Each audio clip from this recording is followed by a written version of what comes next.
मैं सुरुचि बीपीएससी गुरुकुल 1 में आपका स्वागत करती हूँ। आज हम देखेंगे घटना चक्र ज्योग्राफी का जो पूर्वावलोकन का बुक आता है वो बहुत इंपॉर्टेंट होता है पीसीएस एग्जाम के लिए या यूपीएससी के लिए या फिर जितने भी एग्ज़ाम आयोजित होते हैं उसके लिए इम्पोर्टेंट होते हैं। और ये आज का टॉपिक है हमारा मिट्टियाँ हैं और उसमें इससे पहले वीडियो हमारे अपडेट हो चुके हैं, प्लेलिस्ट में आपको मिल जाएंगे। और अभी ये चल रहा है घटना चक्र पूर्वावलोकन जो ज्योग्राफी का आता है उसका सीरीज चल रहा है, आपको टॉपिक वाइज आपको वीडियो मिल जाएगा। ठीक है, अगर चैनल पर नए हैं तो चैनल को सब्सक्राइब कीजिए, लाइक कीजिए, शेयर कीजिए। कोई त्रुटि रह जाती है तो कमेंट बॉक्स पे आप हमें बता सकते हैं। ठीक है, और जो सब्सक्राइबर है वो बिल्कुल फ्री है, तो आप सब्सक्राइब करके बेल आइकन दबा सकते हैं। ठीक है, तो आज का टॉपिक स्टार्ट करते हैं। मिट्टी में क्या है, पहला है काली मिट्टी के बारे में, तो जान लेते हैं। काली मिट्टी को रेगुर मिट्टी या रेगुर मिट्टी, कपास की मिट्टी, ट्रॉपिकल ब्लैक अर्थ और ट्रॉपिकल चेनोजेम आदि नाम से भी जाना जाता है। भारत में रेगुर मिट्टी का निर्माण बेसाल्ट लावा के अपक्षय एवं अपरदन के कारण हुआ है। ठीक है, ये मिट्टियाँ दक्कन ट्रैप के ऊपरी भागों में विशेष रूप से महाराष्ट्र, कहाँ तो ये भी ध्यान देंगे, महाराष्ट्र, मध्य प्रदेश, गुजरात, आंध्र प्रदेश तथा कर्नाटक में पाई जाती हैं। राष्ट्रीय मिट्टी सर्वेक्षण एवं भूमि उपयोग नियोजन ब्यूरो के अंतर्गत टी भट्टाचार्य के शोध रिपोर्ट के अनुसार काली मिट्टी भारत के विभिन्न राज्यों में लगभग 5.46 लाख वर्ग किलोमीटर क्षेत्र में मिलती है। ठीक है, यह देश के कुल भौगोलिक क्षेत्रफल के लगभग 16.6 वर्ग% भाग पर विस्तृत है। काली मिट्टी कपास की खेती के लिए अत्यधिक उपयुक्त होती है और इसमें लोहा, चूना, calcium, potash, aluminium, magnesium carbonate की अधिकता और नाइट्रोजन, फास्फोरस और जैविक पदार्थों की कमी पाई जाती है। ठीक है, तो किस किस की अधिकता है, तो लोहा, चूना, कैल्शियम, पोटाश, एल्यूमिनियम और मैग्नीशियम कार्बोनेट की अधिकता है। और किसकी कमी है, तो नाइट्रोजन, फास्फोरस, जैविक पदार्थ की कमी है। इस मिट्टी का काला रंग टेटिनीफेरस मैग्नेटाइट एवं जीवाश्म की उपस्थिति के कारण होता है। तो ये भी पूछ सकता है कि मिट्टी का काला रंग किसके कारण होता है, तो टेटिनीफेरस मैग्नेटाइट एवं जीवाश्म के उपस्थिति के कारण। ठीक है फ्रेंड, देख लेते हैं काली मिट्टी का क्षेत्र कहाँ है मैप में, जिसे मैप में आपको हमेशा याद रहेगा। तो देखिए गुजरात में भी आ जाता है, मध्य प्रदेश यहाँ पे हो गया, महाराष्ट्र हो गया और इधर आंध्र प्रदेश, तेलंगाना, कर्नाटक आदि में है। ठीक है, काली मिट्टी में तीव्र जल धारण की क्षमता पाई जाती है। तो ये भी ध्यान रखेंगे, काली मिट्टी में तीव्र जल धारण की क्षमता पाई जाती है। यह भीगने पर ठोस और चिपचिपी हो जाती है। ठीक है, और तथा सूखने के बाद आकुंचित एवं दरार युक्त हो जाती है, इसलिए इसे स्वतः जुताई वाली मिट्टी भी कहा जाता है। तो एग्जाम में आपको मिल जाएगा, देखते हैं आगे पीवाईक्यू में हम लोग देख लेंगे। इस मिट्टी का रंग गहरा काला से हल्का काला और चेस्टनट की तरह होती है। केब्रस के अनुसार रेगुर एक परिपक्व मिट्टी है जिसके निर्माण में विशिष्ट उच्चावाच और जलवायु की प्रमुख भूमिका होती है। तो अब हम लोग पीवाईक्यू देख लेंगे। भारत की निम्न मिट्टियों में से कौन बेसाल्ट लावा के अवक्षेपण के कारण निर्मित होती है, तो रेगुर मिट्टी। ठीक है, भारत में रेगुर मिट्टी का निर्माण बेसाल्ट लावा के अवक्षेपण के कारण हुआ है और इसे काली मिट्टी भी कहा जाता है। ये मिट्टी दक्कन ट्रैप के ऊपरी भागों में विशेष रूप से महाराष्ट्र, मध्य प्रदेश, गुजरात, आंध्र प्रदेश तथा कर्नाटक में पाई जाती है। नेक्स्ट, भारत में काली कपास मृदा की रचना निम्नलिखित में से किसके अपक्षयन के कारण हुई है, तो ये बीदर या फिरिस ज्वालामुखी चट्टानों के कारण। ध्यान दीजिएगा, देखिए आईएएस 2021 में पूछा है। रेगुर किसका नाम है, तो रेगुर काली मिट्टी का नाम है। ठीक है, काली मिट्टी को स्थानीय रूप में रेगुर या रेगड़ या कपास की मिट्टी या उष्ण कटिबंधीय चेनोजेम आदि अलग अलग नामों से जाना जाता है। भारत में इस मिट्टी का विस्तार मुख्यतः महाराष्ट्र के साथ ही पश्चिम मध्य प्रदेश, गुजरात और आदि क्षेत्र में पाया जाता है।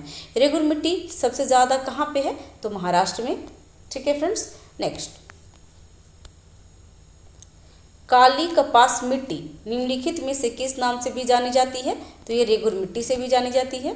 और यहाँ पे दक्कन ट्रैप की रेवड़ मिट्टियाँ काली होती है, तो बिल्कुल सही, उस पर ह्यूमरस प्रचुर मात्रा में होती है।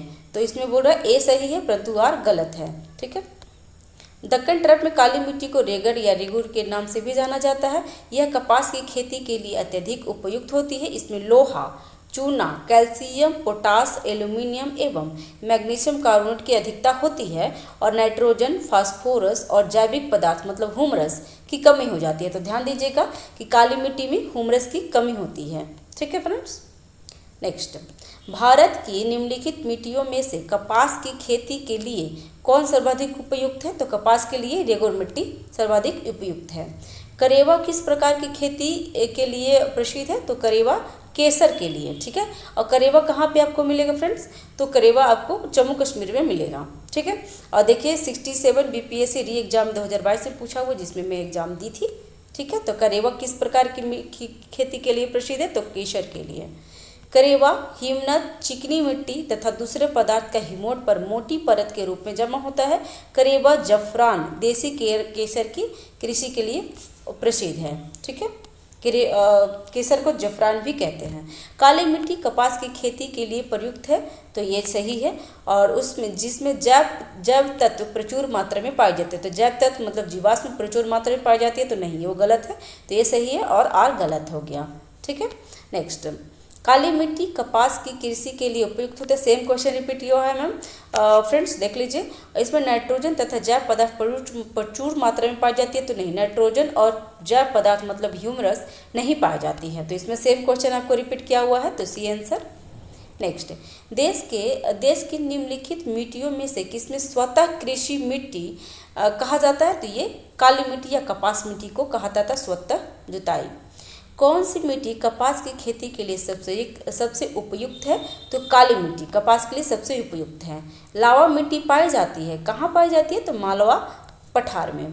पश्चिम भारत की काली मिट्टी का निर्माण लावा से हुई है, इसलिए इसे लावा मिट्टी भी कहते हैं। और मालवा का पठार इसी दक्कन ट्रैप की मिट्टी काली मिट्टी का क्षेत्र के अंतर्गत आता है। मालवा पठार की प्रमुख मिट्टी कौन सी है? तो काली मिट्टी। ध्यान दीजिएगा फ्रेंड्स, इस मृदा को सींचने की कम आवश्यकता होती है क्योंकि वह नमी रोक सकती है। वह कौन सी है? तो नमी कौन सा रोक सकती है फ्रेंड्स? तो काली मिट्टी नमी रोक सकती है। ठीक है। काली मिट्टी ब्लैक सॉइल में तीव्र जल धारण, ध्यान दीजिएगा, तीव्र जल धारण क्षमता पाई जाती है। यह भीगने पर ठोस एवं चिपचिपी हो जाती है। क्या हो जाती है भीगने पर? तो ठोस एवं चिपचिपी हो जाती है तथा सूखने पर अंकुचित एवं दरार युक्त हो जाती है, इसलिए इन्हें स्वतः जुताई वाली मिट्टी भी कहा जाता है। ठीक है। इसमें सिंचाई की कम की आवश्यकता होती है, इसमें सिंचाई की ज़्यादा आवश्यकता नहीं होती है। झारखंड में काली मिट्टी कहाँ पाई जाती है? तो राजमहल पहाड़ी प्रदेश में। ठीक है। झारखंड का पूछा हुआ 2016 में। निम्नलिखित कथनों में से कौन सा कथन सही है? तो काली मिट्टी स्थानीय भाषा में रेगुर कहा जाता है, तो ये सही है। और इसमें क्या पूछ रहा है? सही नहीं है वो पूछ रहा है। केब्रस के अनुसार रेगुर मिट्टी अनिवार्य रूप से एक परिपक्व मिट्टी है, तो ये भी सही है। ठीक है। और देख लेते हैं, काली मिट्टी में आर्द्रता नमी धारण करने की उच्च क्षमता होती है, तो ये भी सही है। काली मिट्टी हिमालय क्षेत्र में पाई जाती है, तो नहीं, ये दक्कन ट्रैप में पाई जाती है। ठीक है। काली मिट्टी भारत के दक्कन पठार में 5.46 लाख वर्ग किलोमीटर में पाई जाती है, जिसमें जल धारण की क्षमता उच्च होती है और इसमें लौहांश की मात्रा अधिक पाई जाती है। इसमें यह हिमालय क्षेत्र में नहीं पाई जाती है। ध्यान दीजिएगा फ्रेंड्स। अब इसमें लेटराइट मिट्टी के बारे में जानना है, तो ये भी देख लेते हैं फ्रेंड्स। ठीक है। लेटराइट मिट्टी, तो चैनल पे अगर नए हैं तो चैनल को सब्सक्राइब कीजिए, लाइक कीजिए, शेयर कीजिए। कोई त्रुटि रह जाती है तो प्लीज़ कमेंट बॉक्स पे आप हमें बता सकते हैं। लेटराइट मिट्टियों का सर्वप्रथम 1905 में बुकानन द्वारा किया गया था। तो किसके द्वारा? तो बुकानन द्वारा। इसका नाम लैटिन भाषा के शब्द लेटर से लिया गया है तथा इसका अर्थ होता है ईंट। भीगने पर ये मिट्टी मक्खन की भांति मुलायम परंतु सूखने पर काफ़ी कड़ी और ढेलेदार हो जाती हैं। ठीक है। ये मानसूनी सदृश मौसमी वर्षा वाली उष्णकटिबंधीय जलवायु की विशिष्ट मिट्टियां हैं। उष्णकटिबंधीय भारी वर्षा के कारण होने के कारण तीव्र विक्षालन क्रिया के फलस्वरूप लेटराइट मिट्टी का निर्माण होता है। और लेटराइट मिट्टी कहाँ कहाँ पाई जाती है फ्रेंड्स? तो मैप में देख लेंगे तो आपको हमेशा के लिए याद हो जाएगा। तो देखिए लेटराइट मिट्टी कहाँ कहाँ पाई जाती है। पश्चिमी जो घाट है वहाँ पे, एंड यहाँ पे उड़ीसा के आसपास में मिल रहा है। यहाँ पे देखिए इधर मेघालय पठार, इधर मिल रही है ये लेटराइट मिट्टी। ठीक है, लेटराइट मिट्टी आर्द्र प्रदेशों में अब आच्छादित मिट्टियों और जिनकी उर्वरता कम होती है, और लेटराइट मिट्टी की उर्वरता क्या होती है फ्रेंड्स, तो कम होती है। देखिए उर्वरता कम होती है इस मिट्टी में। ठीक है, इसमें क्या उर्वरता कम होती है। इस मिट्टी में लौह ऑक्साइड एवं एल्यूमिनियम ऑक्साइड प्रचुर मात्रा में होती है। तो ध्यान दीजिएगा कि लेटराइट मिट्टी में लौह ऑक्साइड और एल्यूमिनियम ऑक्साइड अधिक प्रचुर मात्रा में होती है, परंतु इसमें नाइट्रोजन, फास्फोरस अम्ल, पोटाश, चूना और कार्बनिक तत्व की कमी होती है। ठीक है, और यह मिट्टी भारत के केरल जहाँ ज़्यादा वर्षा होती है, पूर्वी तमिलनाडु के छोटे भाग में, उड़ीसा, छोटा नागपुर पठार, पूर्वोत्तर में मेघालय के उत्तरी भाग तथा पश्चिमी घाट के पर्वतीय क्षेत्र में पाई जाती है। राष्ट्रीय मृदा सर्वेक्षण एवं भूमि उपयोग नियोजन ब्यूरो के नवीनतम रिपोर्ट के अनुसार यह मिट्टी भारत के 1.80 लाख वर्ग किलोमीटर क्षेत्र पर स्थित है। इसका सर्वाधिक विस्तार केरल राज्य के मालाबार तटीय प्रदेश में और इसके बाद महाराष्ट्र में भी पाया जाता है। ठीक है, लेटराइट मिट्टियों के रासायनिक संगठन और ऊंचाई में सामान्य संबंध पाया जाता है। इन मिट्टी के निचले भागों की अपेक्षा ऊपरी भागों की मिट्टियां अधिक अम्लीय होती है। ठीक है, तो देख लेंगे इसमें क्वेश्चन क्या क्या कैसे कैसे क्वेश्चन पूछता है। तो भारत की लेटराइट मिट्टियों के बारे में निम्नलिखित में से कौन सा कथन सही है, तो सही कथन चुनना है फ्रेंड्स। ये साधारण लाल रंग की होती है, वे नाइट्रोजन और पोटास की समृद्धि से संबंधित है, या उसका राजस्थान और उत्तर प्रदेश में अच्छा विकास हुआ है, और यह मिट्टी में टेपियोका या काजू की अच्छी उपज होती है। तो कौन सी सही है, 1 और 4 सही है। ठीक है फ्रेंड्स, ये साधारणतः लाल रंग की होती है लेटराइट मिट्टी, और इसमें टेपियोका और काजू की अच्छी उपज होती है। ठीक है, ये सही है। जिसमें नाइट्रोजन और पोटास की कमी होती है, और राजस्थान में तो नहीं, ये आपको केरल में ज़्यादातर मिलता है। ठीक है, लेटराइट मिट्टी लाल रंग का लोहे की ऑक्साइड के कारण होती है। ठीक है, लोहे के ऑक्साइड के कारण क्या होती है, ये लाल रंग का होती है लेटराइट मिट्टी। ये मिट्टियाँ समांतर लौह और एल्यूमिनियम से समृद्धि होती हैं। ठीक है, जबकि नाइट्रोजन, पोटाश, चूना, जैविक पदार्थ की कमी होती है। ठीक है, तो इसमें लेटराइट मिट्टी में 2 ही चीज़ पाए जाते हैं, इसमें लौह और एल्यूमिनियम ज़्यादा पाई जाती है। ठीक है फ्रेंड्स, इस मृदा का सर्वाधिक विकास केरल, महाराष्ट्र, मेघालय में पाया जाता है। ये प्रायः कम उर्वरा वाली मिट्टी होती है, और किंतु उर्वरों के उपयोग में इसका कपास, चावल, रागी, गन्ना, दाल, चाय, कहवा, टेपियोका और काजू आदि की कृषि की उपज हो जाती है इसमें। ठीक है, निम्न में से कौन सा कथन भारत के लेटराइट मृदा के संदर्भ में सत्य है, तो लेटराइट मृदा के क्या सत्य है फ्रेंड्स, देख लेते हैं। लेटराइट मृदा उच्च ताप व भारी वर्षा वाले क्षेत्र में विकसित होती है, और दूसरा है लेटराइट मृदा जैविक ह्यूमरस समृद्धि होती है, वह पश्चिम बंगाल, असम और उड़ीसा में पाई जाती है। तो क्या क्या सही है, तो केवल 1 सही है। ठीक है फ्रेंड्स, इसमें लेटराइट मृदा उच्च ताप और भारी वर्षा वाले क्षेत्र में विकास होते हैं उसका। ठीक है, लेटराइट मृदा मानसून सदृश मौसम वर्षा वाली उष्णकटिबंधीय जलवायु की विशिष्ट मृदा है। उष्णकटिबंधीय भारी वर्षा के कारणों होने वाले तीव्र उपक्षालन क्रिया के परिणाम स्वरूप लेटराइट मिट्टी का निर्माण होता है, परंतु इस मृदा की उर्वरता कम होती है, अर्थात इसमें ह्यूमरस की कमी होती है। ठीक है फ्रेंड्स, ह्यूमरस की कमी होती है किसमें, तो लेटराइट मिट्टी में भी ह्यूमरस की कमी होती है, और काली मिट्टी में भी ह्यूमरस की कमी होती है। तो ध्यान देंगे। और कहाँ कहाँ मिलती है, तो देख सकते हैं केरल, पूर्वी तमिलनाडु, उड़ीसा, मेघालय, छोटा नागपुर के पठार आदि क्षेत्र में पाए जाते हैं। पश्चिम बंगाल की तुलना में आंध्र प्रदेश के शुद्ध रोपित क्षेत्र की उनकी कुल क्षेत्रफल में प्रतिशतता कम है, और अधिकांश आंध्र प्रदेश की मृदा मखरला लेटराइट प्रकार की होती है। तो इसमें क्या बोल रहा है, तो 1 सही है परंतु और गलत है। देख लेते हैं ये प्रश्न काल कब हुआ था, ये प्रश्न 2006 में। तो इसमें शुद्ध रोपित है, उस टाइम आया था। तो लेटराइट मिट्टी भारी वर्षा वाले उपक्षालन में निर्मित होती है। यह भारत के केरल, पूर्वी तट के छोटे भागों में, उड़ीसा, छोटा नागपुर के पठार में, मेघालय में उत्तरी भाग तथा पश्चिमी घाटीय प्रदेश में पाई जाती है। इसमें क्या बोल रहा है कि शुद्ध रोपित, जबकि उस टाइम का आया हुआ था कि कोई सर्वे आया हुआ था, उसके अकॉर्डिंग ये पूछा था। ठीक है, लेटराइट मिट्टी मिलती है तो कहाँ मिलती है लेटराइट मिट्टी? तो महाराष्ट्र में। लेटराइट मिट्टियों का प्राधान्य है तो मालाबार तटीय प्रदेश, कोरोमंडल तटीय प्रदेश, या फिर बुंदेलखंड या बघेलखंड। तो मालाबार तटीय प्रदेश में लेटराइट मिट्टी पाई जाती है क्योंकि वर्षा वहाँ पे ज़्यादा होती है। निम्नलिखित कथनों में से कौन सा लेटराइट मिट्टी के लिए सही नहीं है? तो इसमें चूना प्रचुर मात्रा में पाया जाता है। नहीं, इसमें चूना नहीं पाया जाता है। ठीक है, जबकि ये आर्द्र अपलाचीय प्रदेश की मिट्टियाँ हैं, ये बहुत ही अपक्षालित मिट्टियाँ हैं और उर्वरक कम होती है। तो बिल्कुल ये तीनों सही है और चूना इसमें पाया नहीं जाता है। भारत में निम्नलिखित में से कौन सा मृदा प्रारूप लोहे का अतिरेक होने के कारण अनुवर्ग होता जा रहा है? तो ये लेटराइट मिट्टी, क्योंकि लोहा और एल्यूमिनियम उसमें प्रचुर मात्रा में पाई जाती है लेटराइट मिट्टी में। ठीक है फ्रेंड्स, अभी नेक्स्ट है इसमें दोमट या जलोढ़ मिट्टी। जलोढ़ मिट्टी को दोमट मिट्टी भी कहा जाता है, तो इसके बारे में पढ़ लेते हैं। ठीक है, अभी है इसमें स्टार्ट करते हैं। दोमट या जलोढ़ मिट्टी नदियों द्वारा लाई गई, क्या कहते हैं किसके द्वारा? तो नदियों द्वारा लाई गई मिट्टी को जलोढ़ मिट्टी कहते हैं। ठीक है, भारतीय मृदा सर्वेक्षण एवं भूमि उपयोग नियोजन ब्यूरो की नवीनतम रिपोर्ट के अनुसार जलोढ़ मृदा देश के कितने प्रतिशत में है फ्रेंड्स? तो 33.5%। 33.5% में कितना है? तो जलोढ़ मृदा है।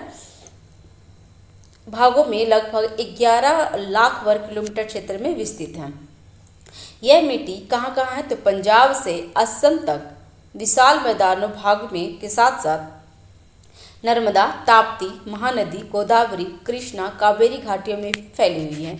इसका निर्माण हिमालय तथा प्रायद्वीपीय से पर्याप्त मालवा तथा अपसारी सागर द्वारा छोड़े गए गाद द्वारा होता है। इसका रंग हल्के धूसर से भस्मी धूसर के बीच और गठन रेतली और गाढ़े दोमट के बीच में पाया जाता है। दोमट मिट्टी में क्या होता है? तो पोटाश, फास्फोरिक एसिड, चूना, जैविक पदार्थ की प्रचुरता पाई जाती है, परंतु इसमें नाइट्रोजन और ह्यूमरस की कमी हो जाती है। तो ध्यान रखेंगे फ्रेंड्स कि नाइट्रोजन और ह्यूमरस की कमी आपको जलोढ़ मिट्टी या दोमट मिट्टी में पाया जाता है, लेकिन दोमट मिट्टी में सबसे ज़्यादा क्या पाया जाता है? तो पोटाश, फास्फोरिक एसिड, चूना और जैविक पदार्थ भी पाए जाते हैं।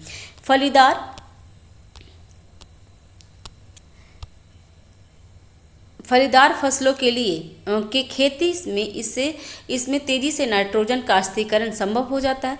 ये मिट्टी सिंचाई हेतु सर्वोपयुक्त है, सिंचाई के लिए सर्वोपयुक्त है। इसकी मदद से इसमें चावल, गेहूं, गन्ना, जूट, कपास, मक्का, तिलहन, फल और साग सब्जियों की खेती की जाती है। सामान्यतः दोमट मिट्टी 40% बालू के कण और 40% मृतिका मतलब मिट्टी के कण और 20% गाद के कण पाए जाते हैं। तो इसमें क्या क्या पाए जाते हैं? तो 40% बालू। ठीक है फ्रेंड्स, इसमें है 40% बालू, इसमें 40% बालू, 40% मिट्टी और 20% गाद पाए जाते हैं।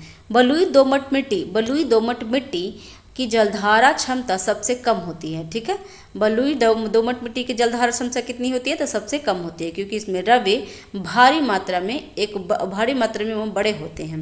देखिए भारत के जलोढ़ मिट्टी क्षेत्र कहाँ कौन कौन सी फ्रेंड्स? तो इसमें मैप के थ्रू आप ध्यान दीजिए ताकि आपको याद रहे हमेशा। तो यहाँ पंजाब से लेकर के इधर होते हुए देखिए गुजरात में भी कुछ है, और उत्तर प्रदेश, बिहार, इधर असम, इधर यहाँ पे ये पूर्वी घाट, ये सब आपको भारत के जलोढ़ मिट्टी पाई जाती है। ठीक है, जलोढ़ मिट्टी के 2 उपवर्ग में विभाजित किया जाता है जलोढ़ मिट्टी को। इसमें है नवीन जलोढ़ या खादर। नवीन जलोढ़ को खादर मिट्टी कहते हैं। ठीक है, इन मिट्टियों का विस्तार नदी के बाढ़ के मैदान क्षेत्र में पाया जाता है, जहाँ प्रतिवर्ष बाढ़ के दौरान मिट्टी की नवीन परत का जमाव होता है। इस मिट्टी की जलधारा क्षमता अधिक होती है। यह मिट्टी सदैव उर्वरक बनी रहती है। ठीक है, और जब प्राचीन जलोढ़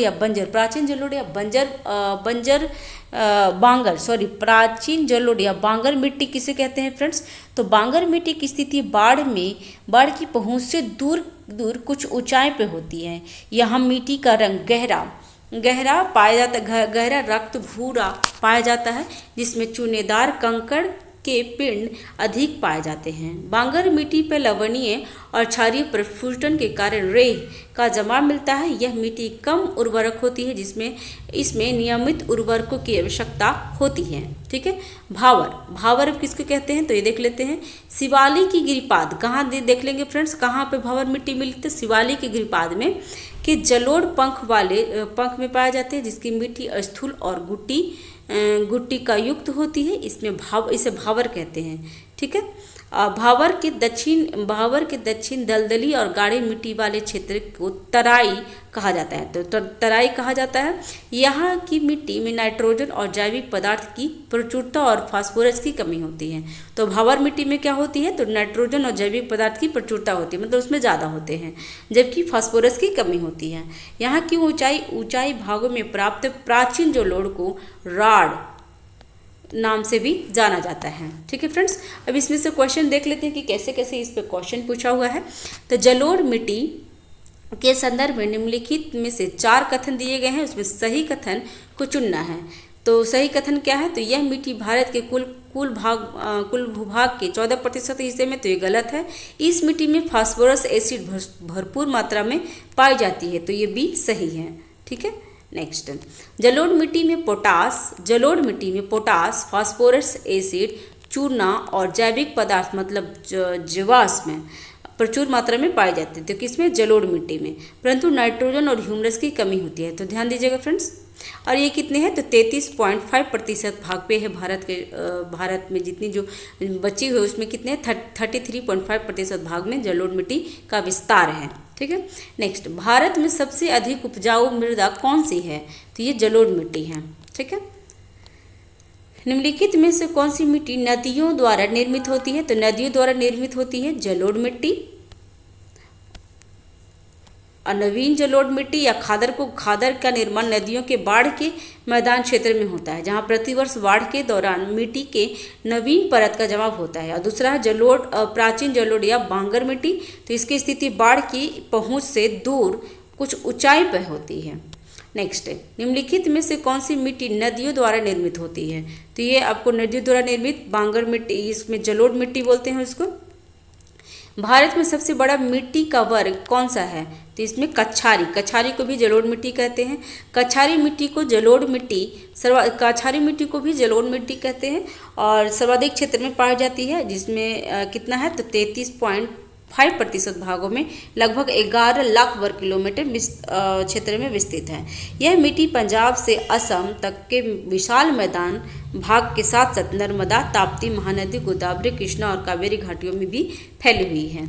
निम्नांकित में से मिट्टी का कौन सा वर्ग भारत के सर्वाधिक क्षेत्र में फैली है? तो सर्वाधिक क्षेत्र में जलोढ़ मिट्टी फैली हुई है। गंगा के मैदान की पुरानी कछारी मिट्टी कहलाती है। तो पुरानी कछारी मिट्टी को बांगर कहते हैं। गंगा की पुरानी कछारी मिट्टी को बांगर कहा जाता है। इनकी स्थिति बाढ़ की पहुंच से परे कुछ ऊंचाई पे होती है। इन मिट्टियों का रंग क्या होता है? तो रंग पीला, रक्तभाव, भूरा पाया जाता है। निम्नलिखित में से किस प्रकार की मिट्टी की जलधारा क्षमता सबसे कम होती है? तो जलधारा सबसे बलुई मिट्टी, बालू रहता है उसमें मिट्टी, पानी का जो जलधारण की क्षमता बहुत कम होती है बलुई मिट्टी में। ठीक है। दोमट बलुई मिट्टी की जलधारा क्षमता सबसे कम होती है, क्योंकि इसमें रवे भारी मात्रा में एवं बड़े होते हैं। रवे मतलब आंकड़ जो होते हैं ना, कंकड़, वो। दुम्मट या लोम मिट्टी में मिट्टी का कौन सा कण मिलता है? तो दुम्मट में सभी प्रकार के कण मिलते हैं, जैसे कि बालू। दुम्मट लोम में मिट्टी में बालू के कण मिलते हैं, पांसुओं कण मिलते हैं और चिकना कण भी मिलते हैं। ठीक है। सामान्यतः दोमट मिट्टी में 40% बालू के कण, 40% मृतिका मतलब मिट्टी के कण और 20% गाद के कण भी पाए जाते हैं। ठीक है फ्रेंड्स। अभी देख लेते हैं मिट्टी में विविध प्रश्न में क्या क्या पूछता है, तो ये इसके बारे में भी जान लेते हैं। ठीक है।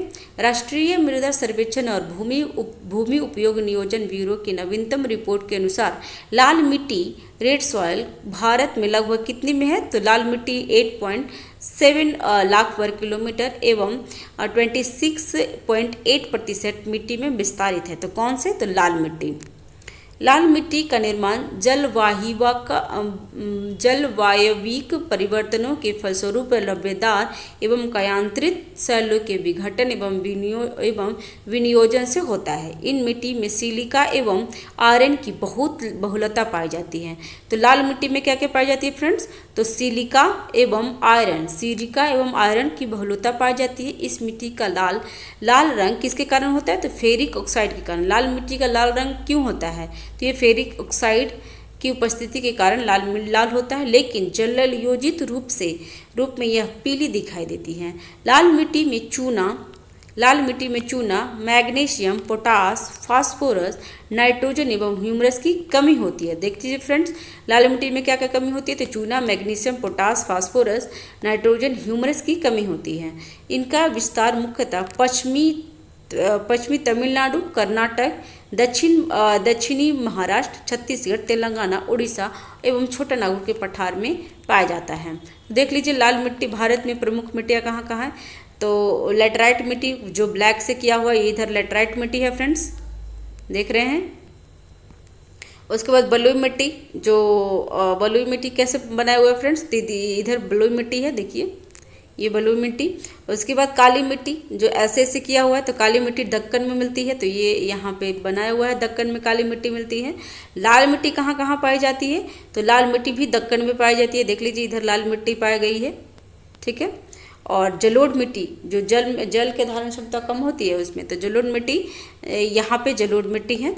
और पर्वतीय मिट्टी देखिए यहाँ जम्मू कश्मीर, लद्दाख, हिमाचल प्रदेश में पर्वतीय मिट्टी पाई जाती है, ठीक है। तो मैप के थ्रू ज़्यादा याद रहेगा फ्रेंड्स। पर्वतीय मिट्टी माउंटेन सॉइल हिमालय क्षेत्र की घाटियों और ढालों पर 2700 मीटर से 3000 मीटर की ऊंचाई के भागों में पाई गई है। ये मिट्टी छिछली एवं अपरिपक्व होती है। पर्वतीय मिट्टी, इसमें कार्बन नाइट्रोजन अनुपात काफ़ी अधिक होता है। ये मिट्टी हल्की अम्लीय होती है। तो जो पर्वतीय मिट्टी होती है वो क्या होती है? तो हल्की अम्लीय होती है। मरुस्थलीय मिट्टी का विकास शुष्क और अर्ध शुष्क जलवायु के दशाओं में होता है। राजस्थान और सौराष्ट्र कहाँ? गुजरात एवं कच्छ, गुजरात, दक्षिण पश्चिम पंजाब के क्षेत्र में पाई जाती है। तो उसमें मरुस्थलीय मिट्टी पाई जाती है। यह मिट्टी रेत एवं बजरी से युक्त होती है, जिसमें जैव पदार्थ और नाइट्रोजन की कमी होती है। दलहनी फसलें वायुमंडलीय नाइट्रोजन स्थिरीकरण के द्वारा मृदा को नाइट्रोजन में भरपूरी कर देती है। मिट्टी में नाइट्रोजन का स्थिरीकरण करने वाली प्रमुख फसलें कौन से हैं? तो अल्फाल्फा, ये आपको साइंस में भी मिल जाएगा कि मिट्टी का नाइट्रोजीकरण करने के लिए कौन सी ज़रूरत होती है फसल। तो अल्फाल्फा, ड्राई बीन्स, गार्बेज बीन्स, मटर, सोयाबीन और उड़द इत्यादि से नाइट्रोजन का स्थिरीकरण होता है मिट्टी में, ठीक है। तो अब इसमें क्वेश्चन देख लेते हैं। तो मिट्टी सुमेलित करना है। जलोढ़ मिट्टी कहाँ पर पाई जाती है?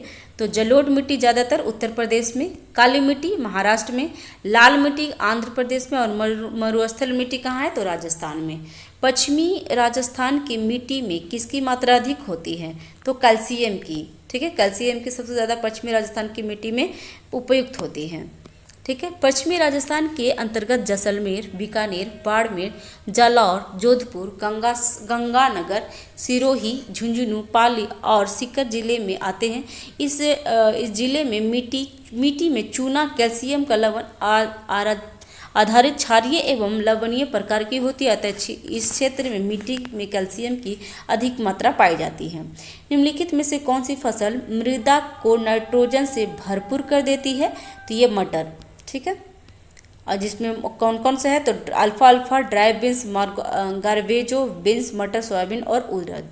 भूमि की उर्वरता बढ़ाने के लिए निम्न में से कौन सी फसल उगाई जाती है? तो उड़द की, ठीक है। नेक्स्ट, भारत के कुछ भागों में यात्रा करते हुए आप देखेंगे कहीं कहीं लाल मिट्टी पाई जाती है। मिट्टी की इस रंग का प्रमुख कारण क्या है? तो लाल मिट्टी किसके कारण होता है? तो फेरिक ऑक्साइड के विद्यमान के कारण, ठीक है। फेरिक ऑक्साइड के विद्यमान के कारण मिट्टी लाल हो जाती है। लाल मिट्टी का निर्माण जलवायु परिवर्तनों के फलस्वरूप रवेदार एवं कायांतरिक शैलों के विघटन एवं विनियोजन से होता है। इस मिट्टी में सिलिका एवं आयरन की बहुलता होती है। ठीक है, लाल मिट्टी में क्या होता है, तो सिलिका एवं आयरन की बहुलता होती है। इस मिट्टी का लाल रंग फेरिक ऑक्साइड के कारण उपस्थिति के कारण होता है, तो ध्यान देंगे। लेकिन जलयोजित रूप से यह पीली दिखाई पड़ती है। भारतीय मृदा में जिस सूक्ष्म तत्व की सर्वाधिक कमी होती है वह क्या है, तो तांबा, लोहा या मैग्नीशियम या जस्ता। तो सबसे ज़्यादा सब कमी होती है जस्ता की। ठीक है, नेक्स्ट है हिमालय की पहाड़ियों में ह्यूमरस प्रचुर मात्रा में पाई जाती है। हिमालय में सर्वाधिक क्षेत्र वनाच्छादित है, तो किसके कारण है, तो ये ए गलत है परंतु आर सही है।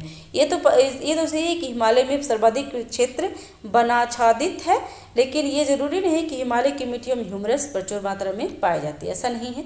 हिमालय की मिट्टी ह्यूमरस का अभाव होता है। ठीक है, हिमालय मिट्टियों में ह्यूमरस के अभाव होता है, जबकि हिमालय में सर्वाधिक क्षेत्र वनाच्छादित है। करेवास मृदा जो जफरान मतलब केसर का एक स्थानीय प्रकार के उत्पादन के लिए उपयोग पाई जाती है। कहाँ पाई जाती है ये, तो कश्मीर हिमालय में। ये 18 में पूछा हुआ है, 2018 में। जफरान को केसर भी बोलते हैं। केसर की खेती के लिए कश्मीर घाटी प्रसिद्ध है, जो करेवा मिट्टी में उपजाई जाती है। यह ताज़ा जल द्वारा जमा की गई मिट्टी होती है। जफरान पौधे को सबसे अधिक पानी किस मिट्टी में मिलता है, तो चिकनी मिट्टी में। पौधे को सबसे अधिक पानी किस मिट्टी में मिलता है, तो चिकनी मिट्टी में। चिकनी मिट्टी में जल धारण की क्षमता सबसे अधिक होती है, इसलिए पौधे में सबसे अधिक पानी इसी मिट्टी में मिलता है। चिकनी मिट्टी में 50% से कम गाद, 50% तक मृतिका तथा बालू की कुछ मात्रा पाई जाती है। इसमें वायु का आवागमन कम होता है, जिससे जल क्रांति हो जाती है। निम्नलिखित में से किस कण का व्यास 0.002 mm से कम होता है, तो ये क्या है, तो देख लेते हैं इसमें। तो मृतिका मतलब मिट्टी। ठीक है, नेक्स्ट मटासी मिट्टी के बारे में कौन सा कथन सही नहीं है, तो मटासी मिट्टी क्या होता है, तो यह मिट्टी अधिकांश भाटी मिट्टी के अपेक्षा अधिक तथा कन्हार मिट्टी के अपेक्षा कम ऊंचाई पे पाई जाती है, तो ये गलत है। यह मिट्टी कन्हार मिट्टी से कम उपजाई होती है। इस मिट्टी में लोहे की मात्रा अधिक होती है और इस मिट्टी में रेत की मात्रा अधिक होती है, तो ये तीनों सही है और ये गलत है। तो आंसर हो जाएगा ए।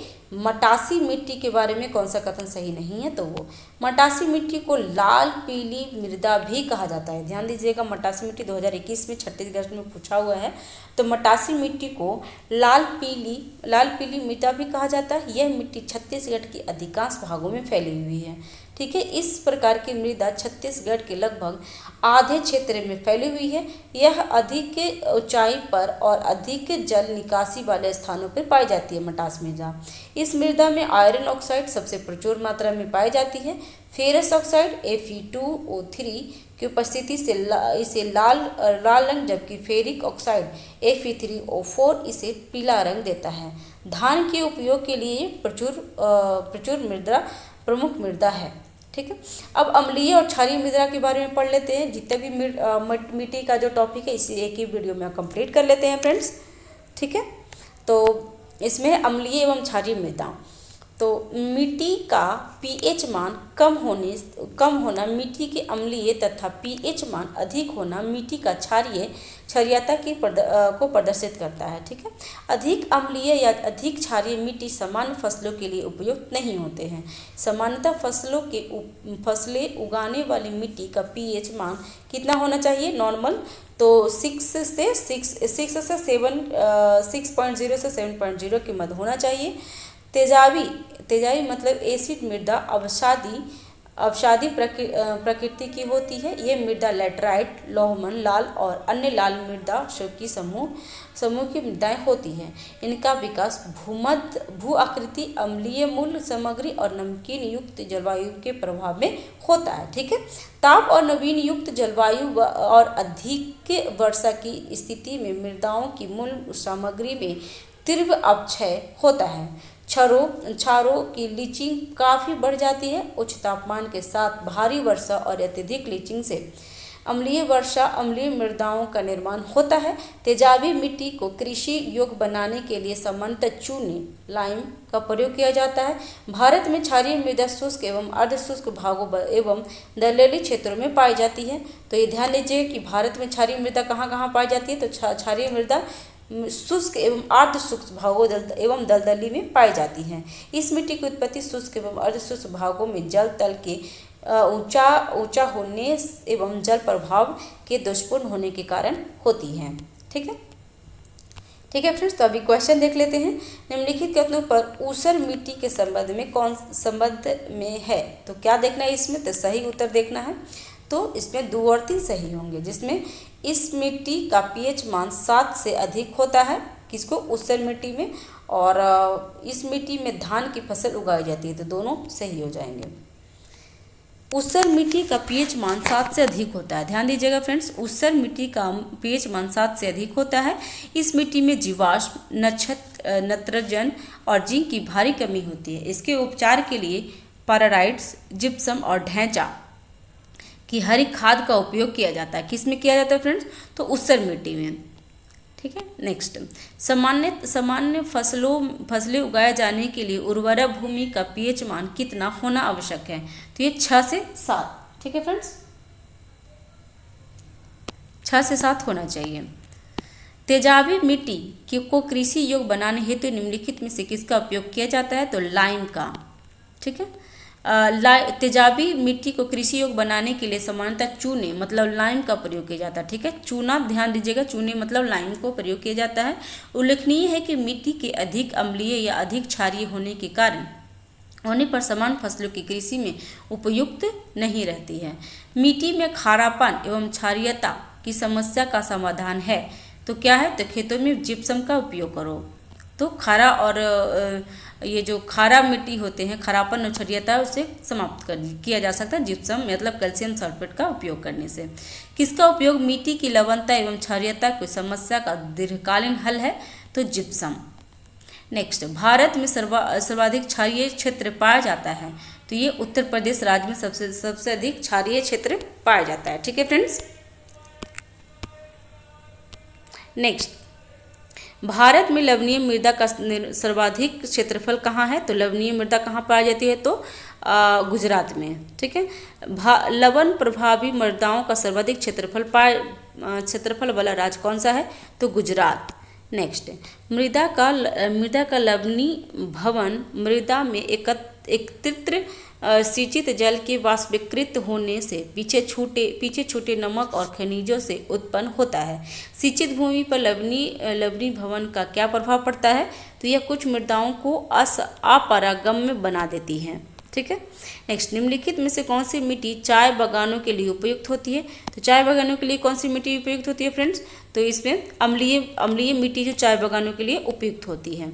चाय बागानों टी प्लांट के लिए गहरी, अम्लीय और अच्छे जल निकास वाली मिट्टी की आवश्यकता होती है। जल निकासी की पर्याप्त सुविधा के कारण इन बागानों को पर्वतीय ढालों पर लगाया जाता है। ठीक है, अब मृदा अपरदन एवं सुधार के बारे में पढ़ना है फ्रेंड्स, तो ये भी पढ़ लेते हैं। इसका एमसीक्यू देख लेते हैं कि क्या इसमें बोल रहा है। तो भारत में निम्न में से किस क्षेत्र में मृदा अपरदन की समस्या गंभीर है, तो शिवालिक पहाड़ियों के 5 क्षेत्र में। ठीक है, नेक्स्ट, निम्नलिखित में से भारत का कौन सा क्षेत्र मृदा अपरदन इरोजन से अत्यधिक प्रभावित है, तो मृदा अपरदन की इरोजन से सबसे ज़्यादा चंबल घाटी प्रभावित है। ठीक है, मध्य प्रदेश के निम्नलिखित में से किस जिले में मृदा अपरदन मिट्टी का कटाव की समस्या है, तो मुरैना, ये एमपी का है इसलिए वहाँ का डीप क्वेश्चन पूछा है। चंबल घाटी के खोह गड्ढे के निर्माण का कार्य निम्नलिखित में से किस प्रकार अपरदन है, तो ये अवनालिका है। ठीक है, अवनालिका। भारत की मृदा अपरदन मानचित्र को देखने के लिए यह स्पष्ट होता है कि चंबल घाटी क्षेत्र में खोह गड्ढे का निर्माण अवनालिका अपरदन के कारण हुआ है। निम्नलिखित में से मृदा अपरदन प्रक्रियाओं का सही क्रम पहचानिए, तो सही क्रम क्या है, तो असफाल अपरदन, फिर परत अपर्दन, रील अपर्दन और अवनालिका अपर्दन होते हैं। तो ये देख लेते हैं इसमें क्या क्या है। तो असफाल अपर्दन क्या होता है, तो वर्षा की बूंदों के मिट्टी पर आघात से मृदा कणों में पृथक्करण को असफाक या बौछार या बूंदाघात अपर्दन कहा जाता है। ठीक है। परत अपर्दन, जब मिट्टी जल के साथ बहने लगती है उसको परत अपर्दन कहते हैं।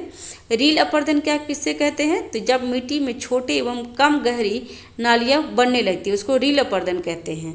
अवनालिका अपर्दन, जब रील अपर्दन की नालियां बड़ी और विस्तृत हो जाए तो उसके अवनालिका कहते हैं। प्लस में फिर धारा चैनल अपर्दन, तो जब जल एक मोटी धारा के रूप में प्रवाहित होने लगती है और चैनल को तब तक अपरदित करती है जब तक कि वह स्थिर ढाल प्राप्त नहीं कर लेता है, तो उसको धारा चैनल अपर्दन कहते हैं।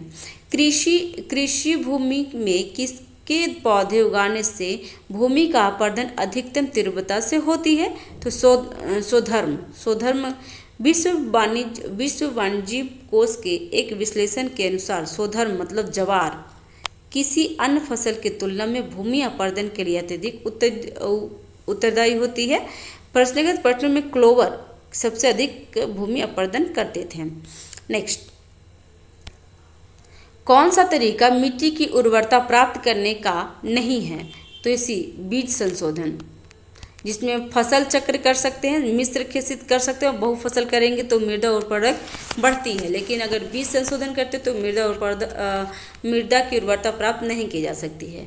बीज संशोधन की विधि से उपज पर प्रभाव पड़ेगा। ठीक है, बीज अगर अच्छा लगेगा तो उपज अच्छा होगा, किंतु मृदा की उर्वरता पर कोई प्रभाव नहीं पड़ेगा। जबकि फसल चक्र, मिश्रित खेती और बहुफसलीय खेती के द्वारा मृदा की उर्वरता को पोषित किया जा सकता है। ठीक है फ्रेंड्स, फसल चक्र का आवश्यक है। फसल चक्र क्या आवश्यक है फ्रेंड्स, तो फसल चक्र आवश्यक है किसके लिए, तो मृदा की उर्वरता शक्ति में वृद्धि हेतु। ठीक है, मृदा संरक्षण के संदर्भ में निम्नलिखित प्रचलित पद्धतियों पर विचार कीजिए। तो इसमें क्या है, तो इसमें कौन सा विधि भारत में मृदा संरक्षण के लिए उपयुक्त में से कौन सी विधियाँ उपयुक्त समझी जाती है, तो पहला कर लेंगे फसलों का हेराफेरी, मतलब फसलों का हेराफेरी करेंगे। उसके बाद करेंगे वेदिका नालिका, टेरेसिंग, और उसके लास्ट में फिर वायु रोध करेंगे। बालू की बाड़ लगाने से कोई फायदा नहीं होगा फसल के लिए। ठीक है, नेक्स्ट, भारत में मृदा अपक्षय समस्या निम्नलिखित में से किनके से संबंधित है, तो बी, मतलब सिर्फ वन उन्मूलन से। अगर वन खत्म कर दे रहे हैं, काट दे रहे हैं, तो इसलिए मृदा अपक्षयन की समस्या बनी रहेगी। ठीक है, नेक्स्ट, मृदा अपर्दन रोका जा सकता है, तो क्यों कैसे रोका जा सकता है, तो वन रोपण के कारण। अगर रोपते हैं तो उससे मृदा का अपर्दन को रोका जा सकता है। और मृदा अपर्दन किससे होता है, तो अति चराई से, वनस्पति के उन्मूलन द्वारा और पक्षी संख्या में वृद्धि के कारण मृदा अपर्दन होता है। और रोका जाता है तो वन को लगाने से मृदा अपर्दन को रोका जा सकता है। मृदा क्षारण को रोका जा सकता है। सेम क्वेश्चन रिपीट किया फ्रेंड्स, तो वनरोपण से। निम्नलिखित पद्धतियों में से कौन सी कृषि में जल संरक्षण में सहायक कर सकती है, तो क्या क्या कर सकती है, तो 1 2 3 मतलब तीनों होगा।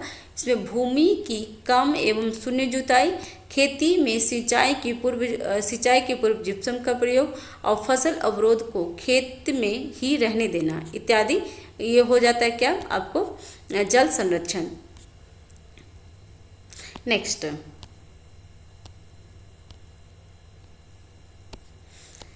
चैनल पे अगर नए हैं तो चैनल को सब्सक्राइब कीजिए, लाइक कीजिए, शेयर कीजिए। अगर कोई त्रुटि रह जाती है तो प्लीज़ कमेंट बॉक्स पे आप हमें बता सकते हैं। फ्रेंड्स, आज अभी नेक्स्ट टॉपिक में प्राकृतिक वनस्पति के बारे में पढ़ लेंगे। और इस वीडियो में बनने के लिए थैंक यू। आप वीडियो को कंप्लीट देखिए और तैयारी कीजिए। 70वीं BPSC आ रहा है तो उसमें आपको काफ़ी हेल्प हो जाएगा। ठीक है, चैनल पर अगर नए हैं तो चैनल को सब्सक्राइब जरूर करेंगे, जो कि बिल्कुल फ्री है। Thank you.